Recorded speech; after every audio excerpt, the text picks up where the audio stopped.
Penuntun Saat Teduh Gereja Kristen Jakarta, Selasa 21 Oktober 2025 dengan tema Sukacita Sejati dalam Identitas Baru. Firman Tuhan terambil dari Filipi 4 ayat 4-7 berkata demikian. Bersukacitalah senantiasa dalam Tuhan, sekali lagi kukatakan bersukacitalah. Hendaklah kebaikan hatimu diketahui semua orang. Tuhan sudah dekat. Janganlah hendaknya kamu khawatir tentang apapun juga, tetapi nyatakanlah dalam segala hal keinginanmu kepada Allah, dalam doa dan permohonan dengan ucapan syukur. Damai sejahtera Allah, yang melampaui segala akan memelihara hati dan pikiranmu dalam Kristus Yesus. Bayangkan seorang anak kecil yang tersesat di tengah keramaian pasar. Dia menangis karena tak tahu arah, tak tahu siapa yang akan menolong, dan tidak tahu harus kemana. Namun saat sang ayah datang memanggil namanya, wajah sang anak langsung berubah, dari takut menjadi penuh sukacita. Mengapa? Karena ia tahu siapa dirinya. Ia adalah anak dari sang ayah yang mengasihinya. Ia merasa aman, diterima, dan dicintai. Begitu juga dengan hidup kita. Dunia sering membuat kita tersesat dalam pencarian jati diri. Banyak orang mencari nilai dalam pencapaian, popularitas, atau pengakuan orang lain. Namun, ketika kita mengenal identitas kita yang sejati di dalam Kristus, hidup kita berubah.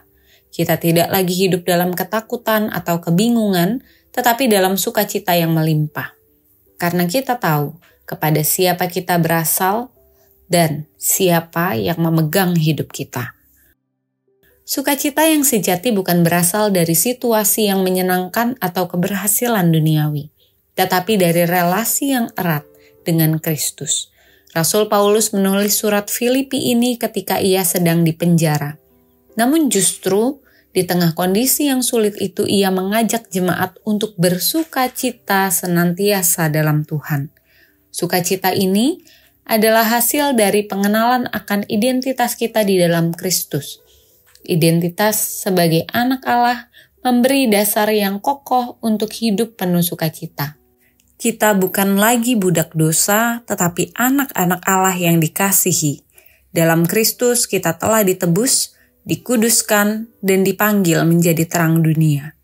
Ketika kita memahami siapa kita di dalam Kristus, kita tidak mudah goyah oleh tantangan atau penolakan dunia. Paulus juga menekankan bahwa sukacita ini berkaitan erat dengan hidup dalam doa dan ucapan syukur. Ketika kita menyerahkan kekhawatiran kepada Tuhan dan hidup dalam damai-Nya, kita akan mengalami ketenangan dan sukacita yang melampaui akal.